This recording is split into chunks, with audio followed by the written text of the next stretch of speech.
ശ്രീ നിത്യാനന്ദ യുവജന സേവാ സമിതി തുടർച്ചയായി 38ാമത് വർഷവും സംഘടിപ്പിച്ച സംസ്ഥാനതല പൂക്കള മത്സരത്തിൽ വിവിധ ജില്ലകളിൽ നിന്നായി 16 ടീമുകൾ പങ്കെടുത്തു. വൈവിധ്യമാർന്ന പരിപാടികൾ കൊണ്ടും ജനപിന്തുണ കൊണ്ടും വൻ വിജയമായിരുന്നു സംസ്ഥാനതല പൂക്കള മത്സരം. വിവിധ ജില്ലകളിൽ നിന്നെത്തിയ കലാകാരന്മാർ ഒരുക്കിയ പൂക്കളം കാണാൻ കാഞ്ഞങ്ങാട് സ്വാമി നിത്യാനന്ദ ആശ്രമത്തിലേക്ക് ആയിരങ്ങൾ ഒഴുകിയെത്തി.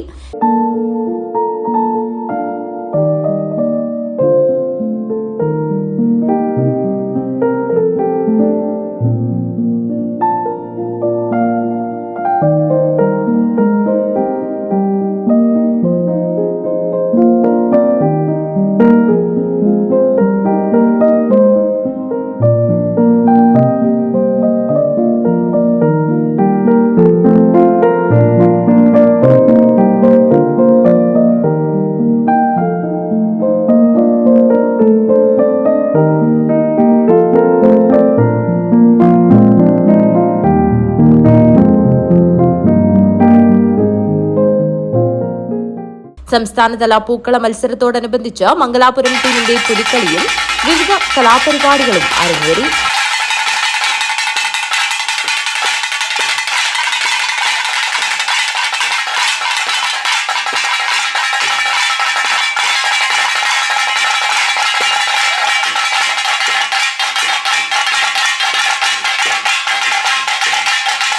മത്സരത്തിൽ ഒന്നാം സമ്മാനമായ കല്ലംചിറ കെ ബാലകൃഷ്ണൻ സ്മാരക സ്വർണ്ണക്കപ്പും 38,000 രൂപയുടെ ക്യാഷ് അവാർഡും കരസ്ഥമാക്കിയത് വിജയകുമാർ ആൻഡ് പാർട്ടി നവോദയ എറണാകുളമാണ്.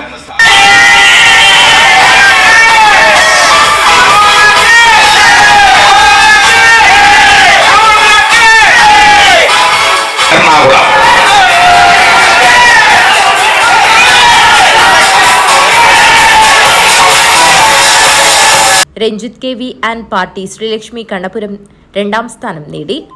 3ാം സമ്മാനം കരസ്ഥമാക്കിയത് ശശി ആൻഡ് പാർട്ടി കോതറമ്പത്ത് ഉദുമയാണ്.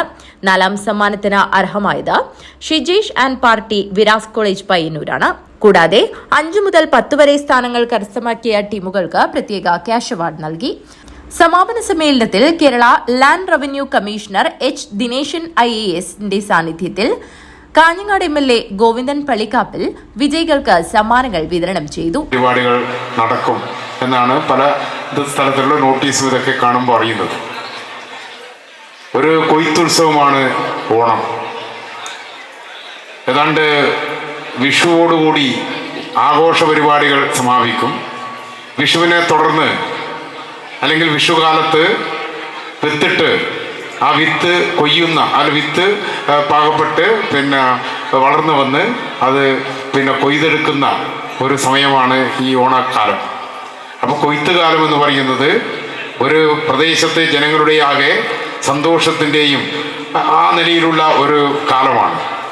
അങ്ങനെ ഒരു കൊയ്ത്ത് കാല ആഘോഷമായി അല്ലെങ്കിൽ ഒരു സാംസ്കാരിക ആഘോഷമായി കേരളീയർ കൊണ്ടാടുന്ന മലയാളികൾ കൊണ്ടാടുന്ന ഓണാഘോഷത്തോടനുബന്ധിച്ച് ഇവിടെ ഇത്രമാത്രം വലിയ പങ്കാളിത്തത്തോടുകൂടി ശ്രദ്ധേയമായ നിലയിൽ നടത്തുന്ന ഈ പൂക്കള മത്സരത്തിൽ എല്ലാ വിജയങ്ങളും ആശംസിക്കുന്നു. ഇനിയുള്ള കാലവും ഇതുപോലെ ശ്രദ്ധേയമായ നിലയിൽ നിങ്ങൾക്ക് ഇത് നടത്താൻ കഴിയട്ടെ എന്ന് മാത്രം ആശംസിച്ചുകൊണ്ട് കൂടുതലൊന്നും പറയുന്നില്ല. നഗരസഭാ കൌൺസിലർമാരായ PV Chandran master, Soumya Sunal, Kanhangad Nithyanandashramam public trust secretary KV Ganesan എന്നിവർ സംബന്ധിച്ചു. സമിതി പ്രസിഡന്റ് നിതിൻ കുമാർ സ്വാഗതവും ട്രഷറർ സുധീർ കുമാർ നന്ദിയും പറഞ്ഞു. News bureau, Kanhangad.